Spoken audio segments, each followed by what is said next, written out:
how does one then understand the development of liturgy, right? Now, my guess would be like, well, just as in everything else, like proper doctrinal and liturgical and uh I don't know about like moral development, moral being like our articulation of the moral truths of the faith, right? Like those things get like they get passed on through the magisterium, and it takes like a period of time. But like, maybe this is my question. Like, what would you say to someone who was like, "Well, we are a part of, the ongoing development. Like this is a thing that like, maybe people weren't using, maybe they were using the word transubstantiation from Aquinas, and then it got like adopted by the church later on, but they'd been using it for a while. You know what I mean? Like, how would you respond to some kind of idea like that?" So liturgy does have a way of developing organically and naturally. Yeah, Yeah, that's true. If we look back at the whole history of the church, how do we celebrate Mass? There are things that were kind of brought in from other countries. sure. That like Right. Yeah. once, if the Pope came from outside of Italy, there might be a particular liturgical custom that was present in his country, Mm, and so he just did it when he got to be Pope, or right. people Yeah. would Yeah. come Yeah. from Yeah. a certain place, and maybe like uh, Right. there's like I can never remember what it is, but there's like Gallican influence, so like Hmm. French, a certain French influence that can be traced in the liturgy Hmm. from customs that originated in France, Right. and there is such a thing, and actually the church's law understands such a thing as custom. Right. Okay. But custom is something that has been present and widely practiced, not just in one place, but widely practiced for an extensive period of time. Right. There are things that might be done like at a particular parish that could be Hmm. considered a parish custom. Can you But I'm give me an thinking, example? so there's a parish that I know of that has the custom of at the end of Mass, before people leave, they pray three Hail Marys. Mm. And it's a parish custom that began. You can trace it back to I think 5 pastors ago. Mm. So sometime in the last, let's say, Right. 50 years, this Right. priest introduced this practice. Yeah. It has now become their custom, and they talk about it as a parish custom. And you now Right. have multiple generations of people from that parish who have done this thing. You know what? More power to you. It's something that happens after Mass. It's not part of Mass. Right. And There's a difference if between saying somebody three Hail Marys at the end of Mass and wearing face paint. exactly Like, I exactly think there's also room for common sense here, right? Which right is like one is calling upon the Mother of God to intercede for the people, right? And the other one is pretending to be a clown. right.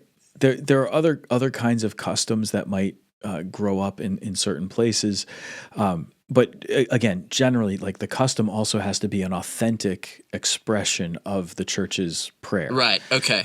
It can't Okay. contradict the faith. It can't, move against any of this stuff. So there is such a thing as the liturgy developing.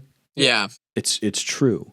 And that's simply a part of like if you read any of the histories of liturgy, you're going to find that yeah, there are certain things that develop over time. But go all the way back to like Saint Justin the Martyr, and what Hmm. you're going to find is Justin the Martyr describes the Sunday celebration of the Eucharist, Yeah. and his description of the celebration of the Eucharist is very very similar to like in structure what Hmm. we do.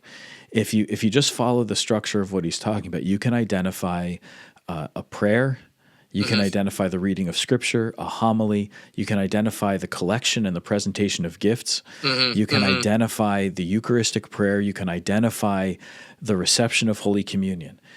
The practicals of how all that stuff is done, he doesn't articulate. He doesn't get into this Right. is how the priest gives communion. This is how we receive communion. He doesn't get into the particulars of what words the priest says because, like Justin Martyr says, the president of our assembly gives thanks to God to the best of his ability because they didn't have a set text yet. Right. Right. So at a certain point, So what would you somebody say in to the church someone? What would well, you say to hang on. someone? Let me Uh, finish this point, uh, right? At a certain point, somebody in the church wrote down the proper prayers to use. In the first 100 years of the life of the church, that didn't exist.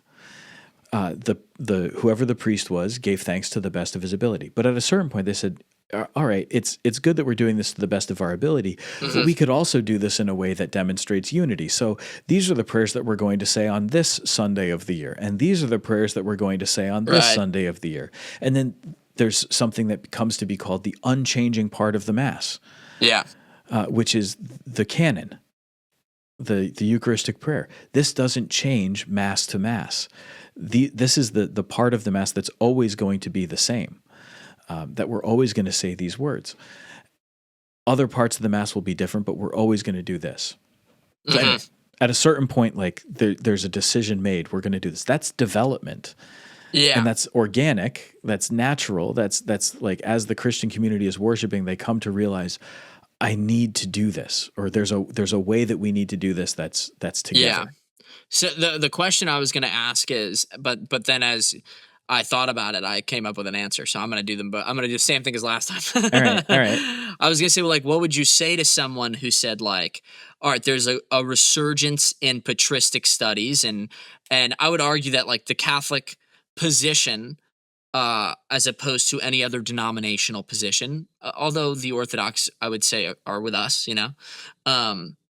relies heavily on the idea that, like, we believe the original faith, like that's basically our argument. Like, we think that you should practice Christianity the way that Christianity has always been practiced. And so St. Justin Martyr said here, like, gives thanks to the best of their ability. Why not do that again? And then my response would be something along the lines of, like, well, without just rephrasing the entire conversation we've had thus far, well, the way you pray and the way you worship reflects what you believe. And as the message of the gospel spread, and slowly but surely over the last 2,000 years, Christianity reached everybody in the world, right? Like, there is now there is a need for a kind of written prayer that then would represent a certain amount of unity. Yeah. Right? That, like, didn't exist then. You know what I mean? Like, I don't know where Justin Martyr lived, but I'm pretty sure it was somewhere near the Middle East. Well, if you want to, like, take an example that is actually very, very real, like, yeah, super concrete for us, how do we receive communion? Communion in the hand was something that was practiced in the early church. And so there was a thought, this was something practiced in the early church. It ought to be brought back. Yeah. But part of the problem with that is that there's a reason that communion on the tongue developed as the normal mode of receiving communion that was normal across all the different rites in the church. Right.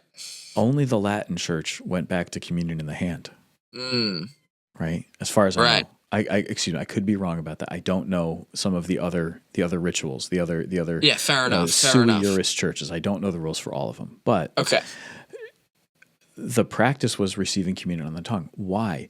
Well, because over time, it wasn't just a question of the liturgical practice. It was also a question of what do we understand the Eucharist to be, and as that understanding came to a fuller expression and a fuller understanding, then the way that we were praying changed. Took on even more significance. Yeah, like right. the way that we pray, developed, right? Well, like what we're doing when we celebrate Mass, as the understanding of the Eucharist is more perfectly articulated, begins to influence then the practice. So, like, we're praying this, we believe this to be true. If I believe this to be true, then there are certain things that I ought not do, and so the way to receive, like, came to be reception on the tongue. That was the norm. That was the norm for centuries.